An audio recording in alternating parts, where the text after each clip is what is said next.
दीवाना बना दे,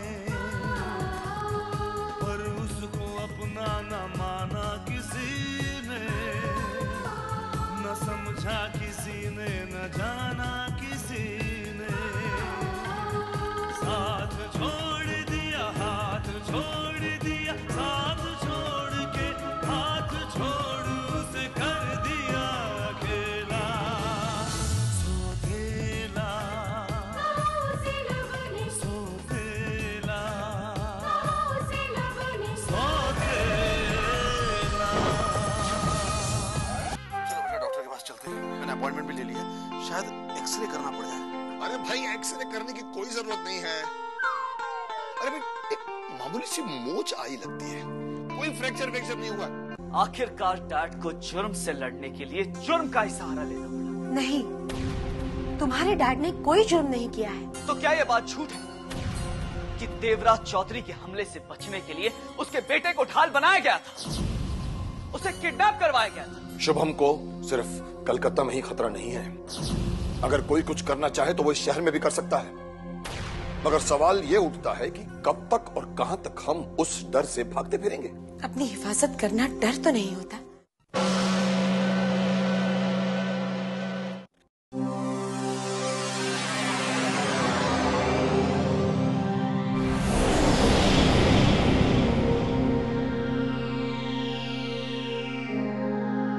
तुम खुद ही सोचो सुमन, अगर ये जेवरात असली सोने के थे तो नकली कैसे हो गए?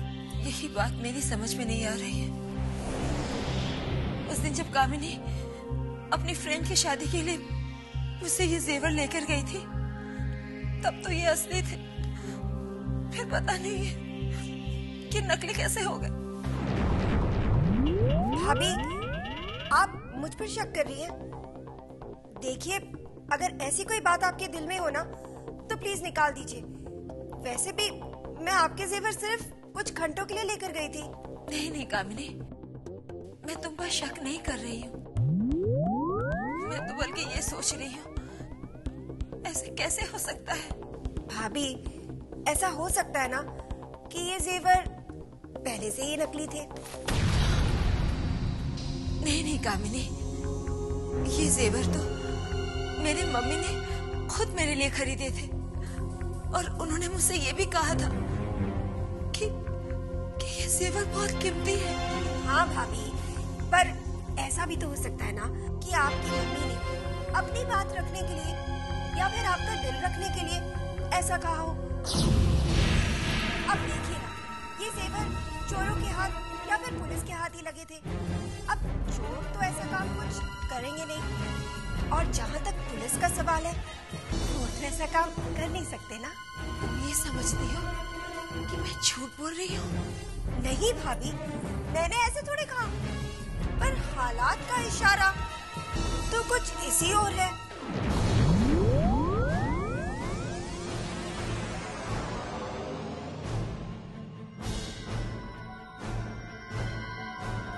सुना आपने?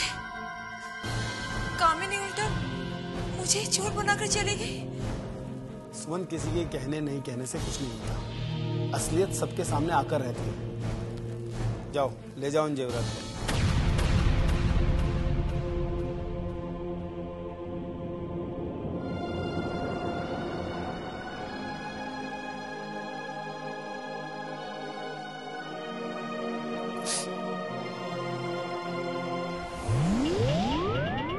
मैं जानती हूँ भाभी, आप सच कह रही हो, पर क्या करूँ? जब तक मैं आपको झूठा साबित नहीं करूँगी, तब तक ना तो मेरी मुश्किल खत्म होगी और ना ही मेरा मकसद पूरा होगा।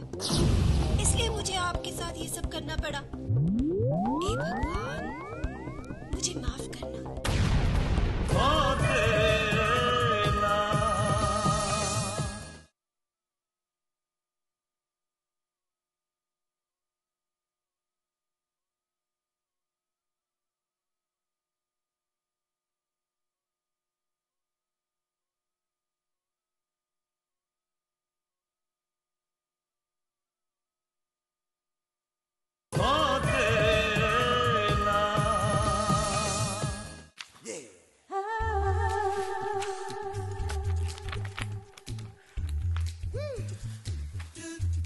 हाय सिम। हाय विश, अच्छा हुआ तुम जल्दी आ गए। क्यों, कुछ काम था? नहीं, वो बस मुझे कुछ खाने का मन कर रहा है। तुमने अभी तक खाना नहीं खाया? मैं अभी गौरी को बुलाता हूँ। गौरी! नहीं नहीं विश, मैंने खाना तो खा लिया। वो क्या नाम है उसका, पकोड़ा। मुझे पकोड़ा खाने का बहुत दिल कर रहा है। तो अभी बनवा देता हूँ मैं। गौरी, इधर आओ। देखो, सिम का पकोड़े खाने का मन कर रहा, तो तुम जल्दी से जाकर इसके लिए पकोड़े बना कर लेके, हाँ? क्या हुआ?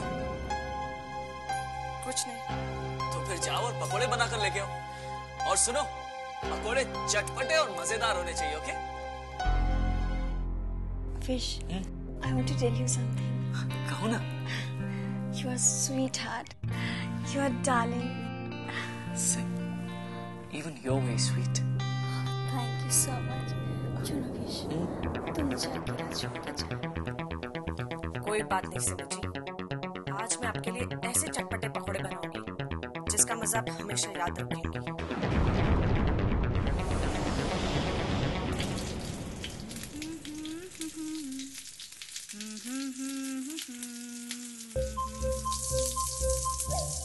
What do you want, ma'am?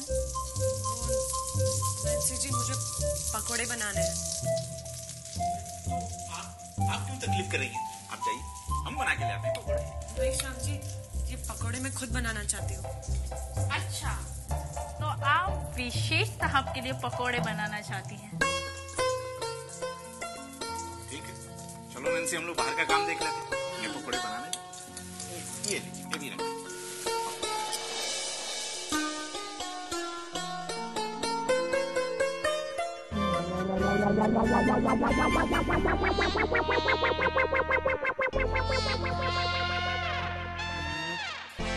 अब मैं बताती हूँ चटपटे पकोड़े कैसे बनाते हैं।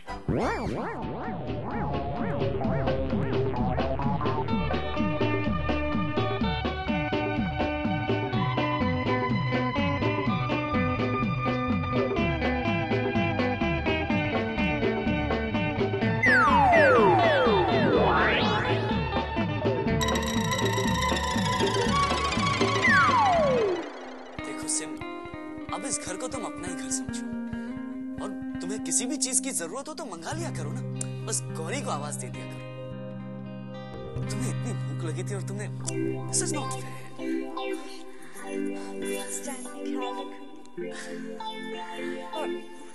ये लीजिए पकोड़े। लो ना। विश, अब मुझे पकोड़े नहीं खाने। अरे लेकिन तुम्ही ने तो कहा था कि तुम्हें पकोड़े चाहिए। हाँ, लेकिन अब मेरा दिल नहीं है खाने का। लेकिन हमने इसे इतनी मेहनत से बनाए हैं। तो एक काम करो, तुम खुद ही इसे खाओ। नहीं नहीं, हम इसे नहीं खा सकते। तुम क्यों नहीं खा सकती? नहीं, कोई बात तो नहीं है, लेकिन हमारा दिल नहीं कर रहा। तुम्हारा दिल नहीं कर रहा है, लेकिन सिम का दिल रखने के लिए तो खा सकती। खा लो ना। नहीं विशेष, हमारा दिल नहीं कर रहा, हम नहीं खा सकते इसे।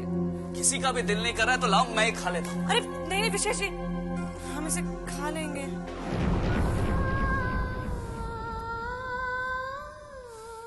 खाओ गौरी। हाँ, खा रहे।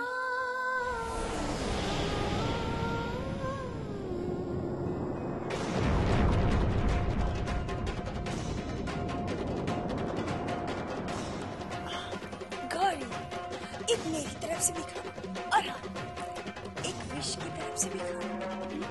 अरे मेरी तरफ से तो तुम भले 2 खा लो।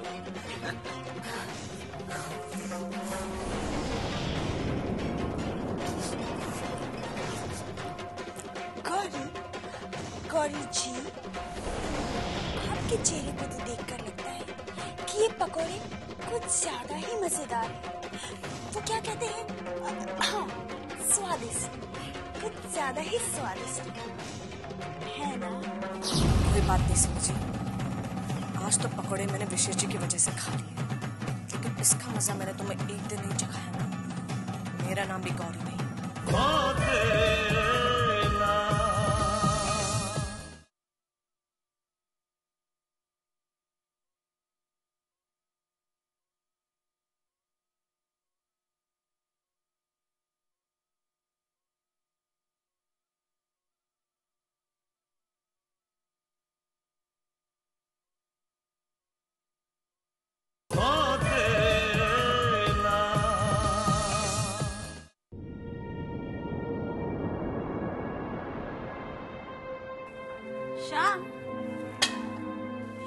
गौरी को क्या हो गया है?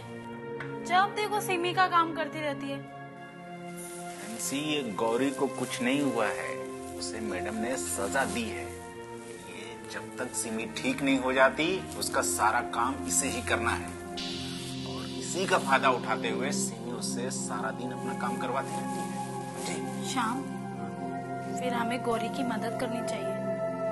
अच्छा, चलो।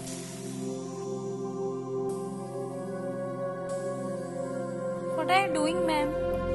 नहीं नहीं, हम तो नींबू काट कर उसका रस निकाल रहे हैं और बाद में जूस बनाएंगे। तो हम आपकी मदद करें?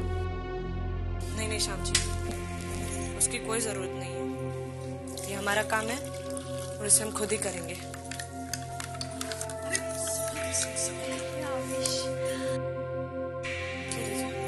ये क्या है? आपी ने तो हमसे कहा था ना जूस बनाने के लिए। गौरी, जूस ऑरेंज का होता है, पाइनएप्पल का होता है, जूस लेमन का नहीं होता।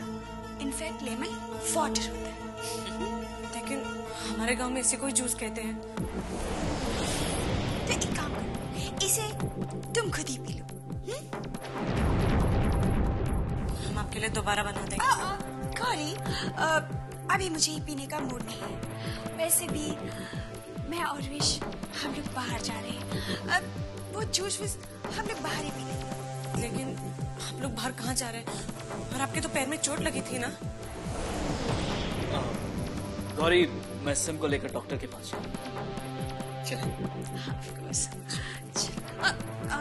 गौरी, जब तक मैं शाम को वापस लौट कर आऊंगी तो मेरा एक काम करना, मेरे कमरे की पूरी सफाई करवा देना।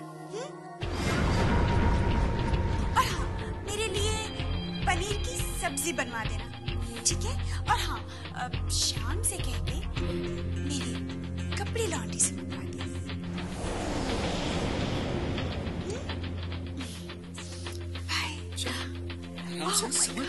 ठीक है।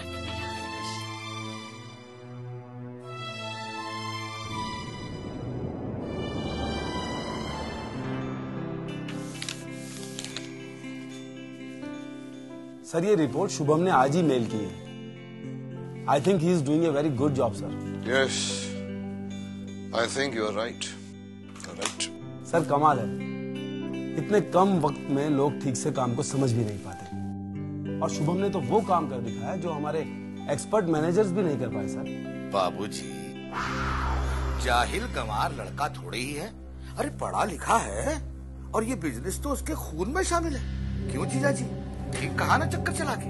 खून में सिर्फ काबिलियत आ सकती है नारायण, मगर उसे प्रूव करने के लिए समझदारी, ईमानदारी और मेहनत की जरूरत पड़ती है। एक बात पूछूं सर? पूछो। सर, क्या आपको यकीन था कि शुभम कलकत्ता वाली फैक्ट्री को संभाल लेगा? सबसे ज्यादा शुभम को यकीन था कि वो इस काम को संभाल लेगा, और मुझे शुभम के यकीन पर यकीन था। आई think he is lucky sir, जो उसे आप जैसा पिता मिला।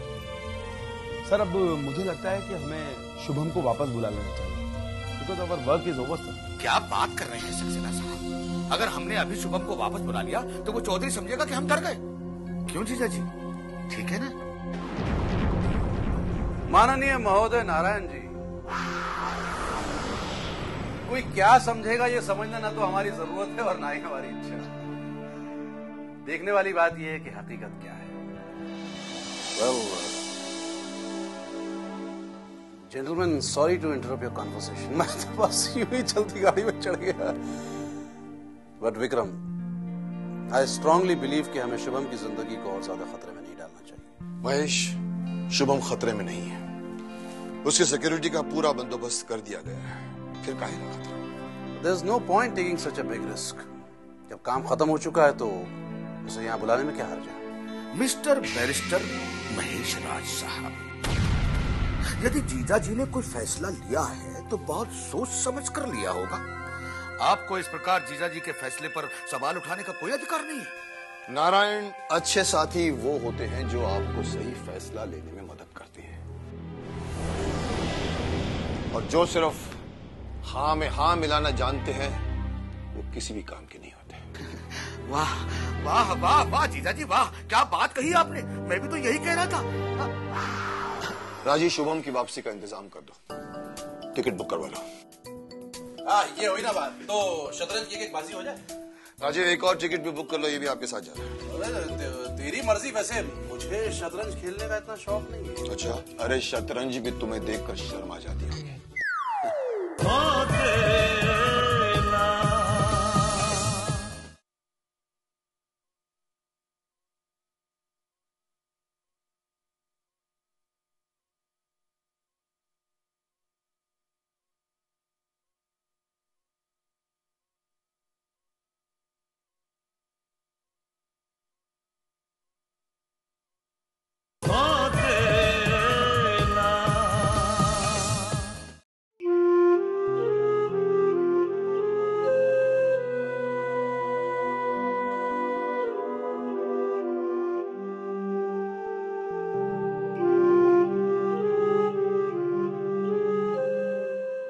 काम तो मैंने पूरी जिंदगी में कभी नहीं किया होगा।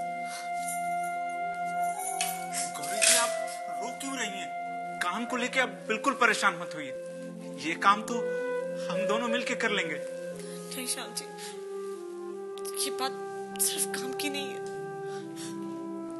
बल्कि ये तो मेरे लिए सच्चा है, क्योंकि उस सिमी जी की टांग तो भी हमारी वजह से ही टूटी थी ना। एक बात बोलूं मैम, इस बात की क्या गारंटी है कि सिमी की टांग सचमुच टूटी है? गारंटी तो कुछ भी नहीं है जी। तो फिर ये भी तो हो सकता है कि वो सिर्फ बहाना बना रही हो। ये भी हो सकता है, लेकिन इस बात का पता कैसे चलेगा नैन्सी जी? वो तो पता लगाया जा सकता है। ठीक कह रही है।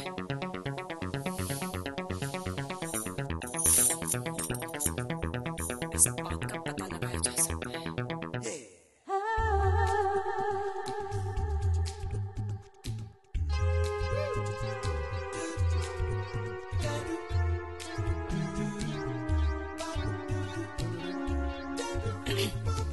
सिमी जी, आज हम आपके लिए एक दवाई लाए हैं। कौन सी दवाई गौरी? सिमी जी, ये ऐसी दवाई है जिसे लगाते ही आपका पैर का दर्द बिल्कुल भी ठीक हो जाएगा।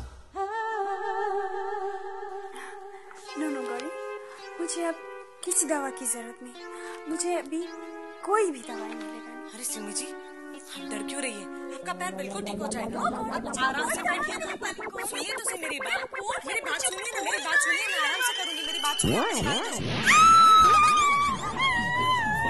अरे सिमी जी, रुकिए ना, मेरी बात तो सुनिए, इससे आपकी बीमारी एकदम ठीक हो जाएगी। आपकी मेरी बात तो सुनिए, सिमी जी मेरी बात तो सुनिए, सिमी जी देखिए ना, इससे एकदम ठीक हो जाएगा, मेरी बात तो सुनिए सिमी जी।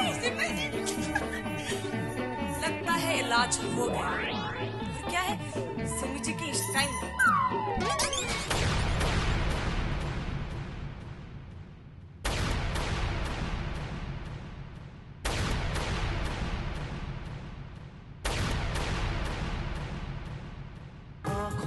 ख्वाबों की बारात लेके, होठों पे गीतों की सौगात लेके, दिल में मोहब्बत के जज्बात लेके, आया था कितनी खुशी सा